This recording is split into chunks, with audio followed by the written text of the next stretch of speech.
Welcome to Scale Model Basics. I'm Tim Kidwell. Let's talk applying dry transfers to your model. Now, there are a number of different ways that you can put markings on your model. You could paint them if you feel that your skills with masking and painting are good enough. Some kits provide stickers, usually simpler kits or kits that are aimed at children. They'll provide you with stickers.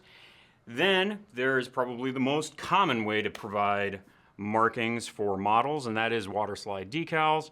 And then another way is dry transfers. Now, you'll find dry transfers more commonly nowadays in Gunpla kits, and they are gaining in popularity. So it's about time we talk about really how do you put those markings onto your models. So the first things that you're going to need are some sort of cutting implement, knives or scissors, and we're going to talk about why or which ones that you would prefer to use. Masking tape is probably a good idea. Again, we'll talk about why. Something to burnish the dry transfers down. Of course, your model, in this case we're just going to use flat chip, and then the dry transfers themselves.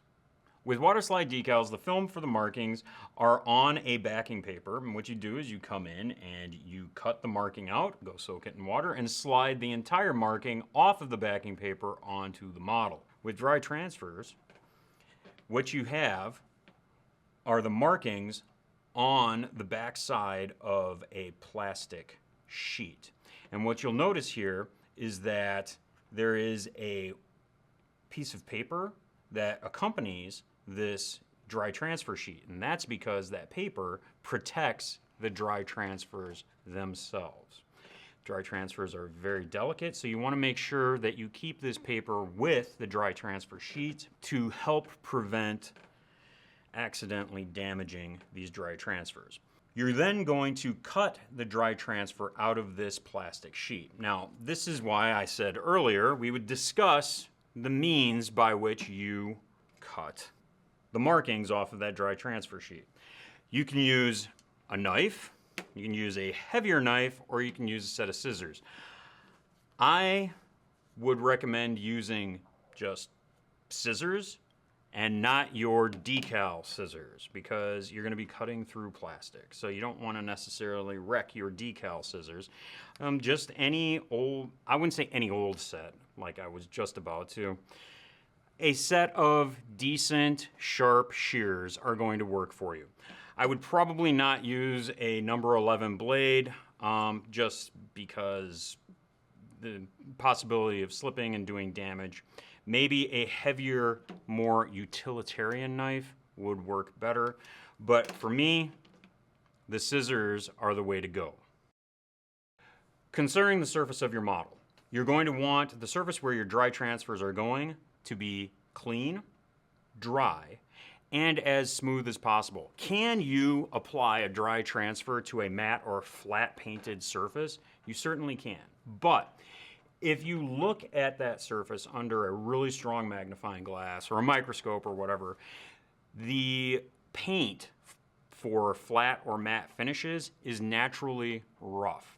And remember, what you're going to be doing is burnishing these markings down onto that surface. So you're going to want to have as smooth a surface as possible for the best contact that you can get.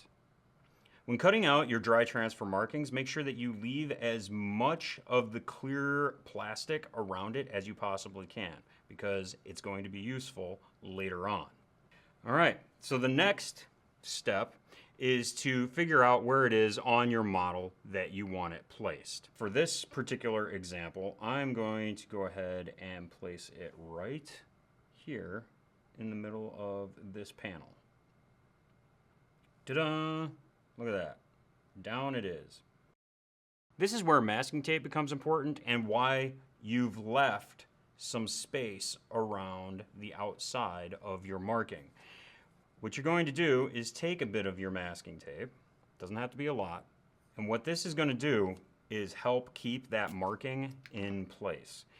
The last thing you're going to want to have happen when you are burnishing this marking down is holding it with your finger, and then you're burnishing away, and then it move. and then you have no way of realigning it very well. So that's what this tape is going to allow you to do, is keep that marking in place while you're working on it. You're going to want a tool to burnish your dry transfer onto your model's surface. Now, that can be as simple as a toothpick. You could use a key, a smooth-edged coin. You just want to make sure that you have something that is reasonably sturdy, but also that has a angled surface that has a lot of smooth surface area on it. You don't want to just use the tip of your toothpick, because then you're just drawing lines. What you want to try to do is get a nice good angle where a lot of surface is pushing against that dry transfer.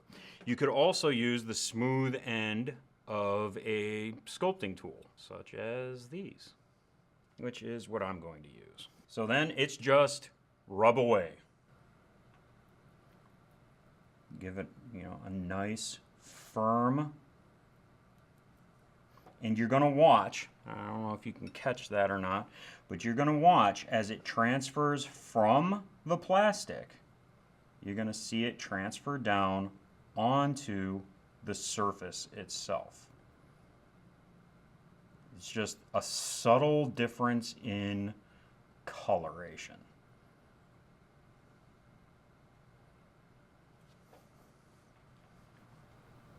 I just obscured the edge here, so I want to pull that up just a little bit so I can see what's going on. Make sure that I burnish that down too. All right, so I think I've done a pretty good job, but thinking doesn't make it so. So I'm going to take this side of the masking tape, leaving it there, and then very delicately lift up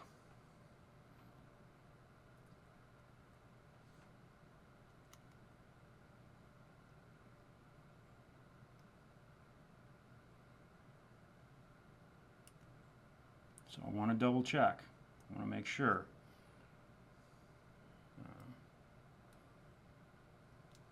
Make sure nothing's coming up. And there it is. So I can see all of that dry transfer had transferred down. There's nothing still sticking on the plastic. So I can go ahead and pull that, and there, that dry transfer is now on the model. Just as I said earlier, dry transfers, while on the backing, they are delicate. Now that you've transferred it to your model, it remains delicate and subject to damage, scrapes, those sorts of things.